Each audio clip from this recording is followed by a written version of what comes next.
So if I start with this slide, do you see something which is uncommon to all the students? Do you see something which is actually not right in this slide? And it's open to everybody. If you see something which is a bit tricky out here, you could raise your hand and tell me. So when I say AI, we like to break modes, and this is something that I always do in my organization as an head HR. I come from a background where I have helped women in vocational and educational. I've given them support in women in the prison, in barrack number 6 for Clare Jail, the Arthur Road Jail that we have. And when you literally see the trend that we have, we are so conditioned to say A, B, C, D, E, F. We are conditioned to start with the letter A or T. With every word that we have with the sentence, we start with a capital. But why the capital? Why? So when we say AI and we put A is artificial. Do we really have to put that artificial as a capital? This is something you should always think about. Something that is negative should actually diminish. And I, being somebody who is a kinesthetic learner, something who always dwells with things on the floor, on the ground, who's an everyday learner, would always ask questions. And this is what I do to my organization every day. My colleague is sitting here, Saloni. She will tell you no. She will actually let you know that I help them, or I tell them to ask questions if they do not. I just don't allow them to just follow the policies for the heck of following a policy. I allow them to ask questions. I allow them to be stress-free. I allow them to at least burn out and say, okay, fine, and tell me what is wrong. This is something an HR actually does. So we are coming here to the slide, and we have heard, I do not know how many of you all have heard, but yesterday I was there at the ballroom, and we had these excellent speakers. So I'll just take some of them. Nikhil Desai is an all-time favorite because of what he does. But yesterday we had, at the ballroom, we had Denise Shillito, we had Lance Broadshaw, and then we had Joshua Craver.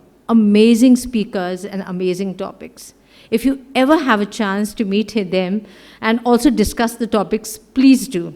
So here is Gartner's report, 76%, where HR believe that if they do not adopt AI in the next 12 months or so, they will fall behind competitors.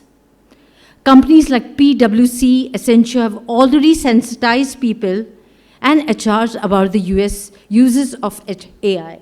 The other companies, like the larger enterprises like Unilever, what do they use? How do they use the AI systems? And you would know, Unilever uses pi metrics. Does anything ring a bell when you hear pi metrics? Psychometrics, if anybody has heard this? So I've been an ex-SHL. SHL was were pioneers in psychometrics. Okay, it was first headquartered in UK, and the owners were Saville and Holdsworth, and then it became SHL. So psychometric comes in from there, and then they had one office in Mumbai at the Cuff Trade Center, which was run by, actually owned by Ramola Mahajani, ex-Ramola Wankhede. If Wankhede Stadium rings a bell, yes, she owns that stadium. So Ramola Mahajani, and she's an ex-Taj herself, okay?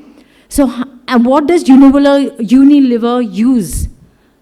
Pi metrics and higher view. What is higher view? Higher view is video interviews, as simple as that. And what is pi metrics? It is behavioral assessments. Sorry.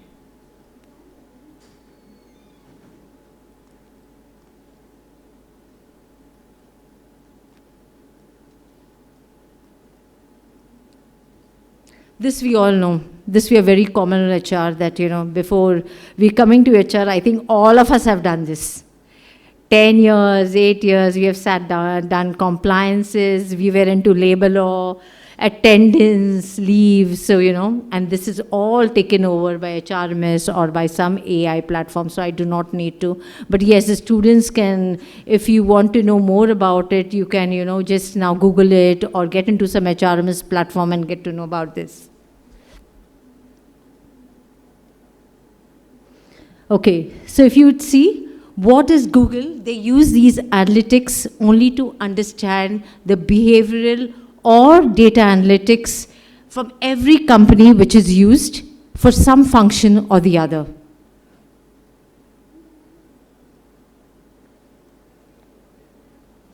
This too we know: succession planning, change readiness assessment, culture analytics, skills taxonomy.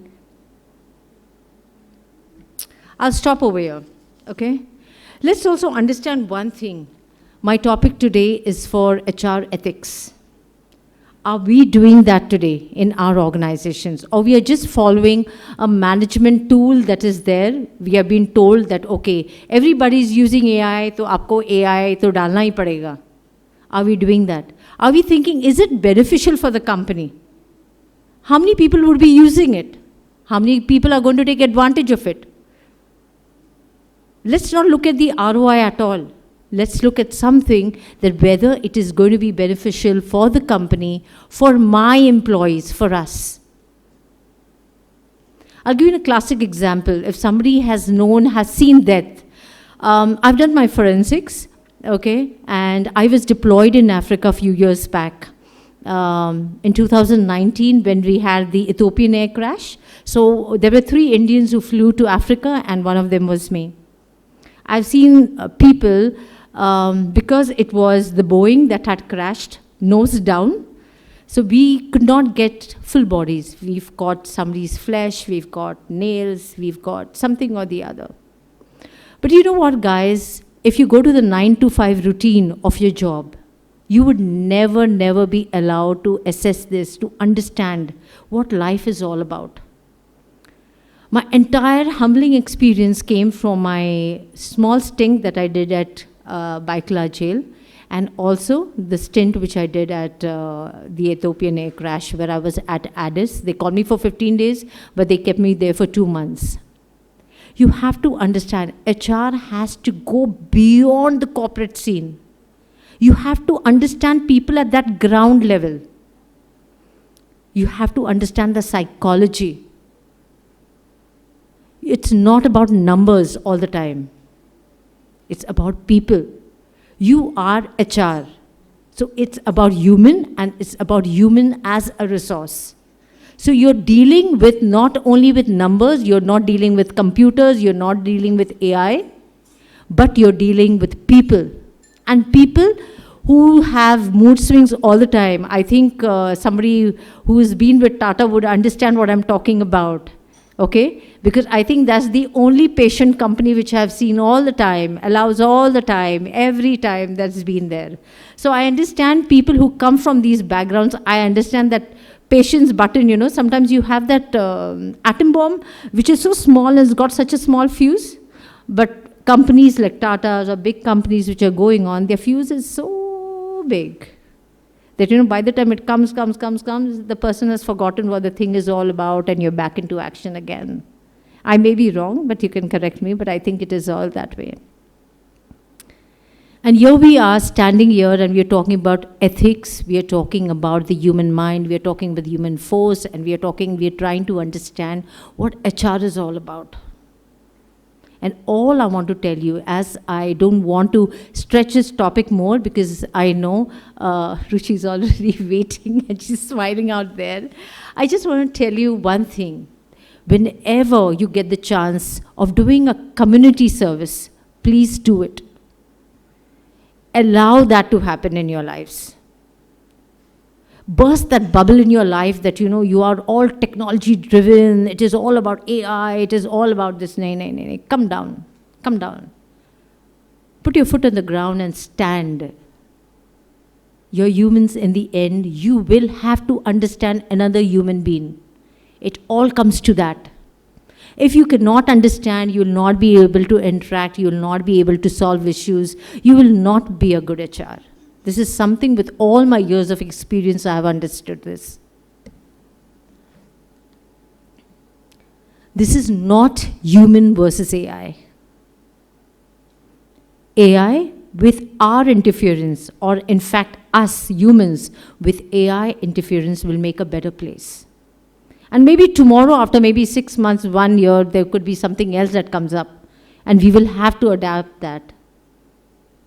And we will have to adapt something else after maybe a year, or maybe something else after a year. But we will still be there as an HR, standing there for the entire team to maybe face the flack of something that has gone wrong, or maybe even get the laurels along with our team. Thank you. That's my time.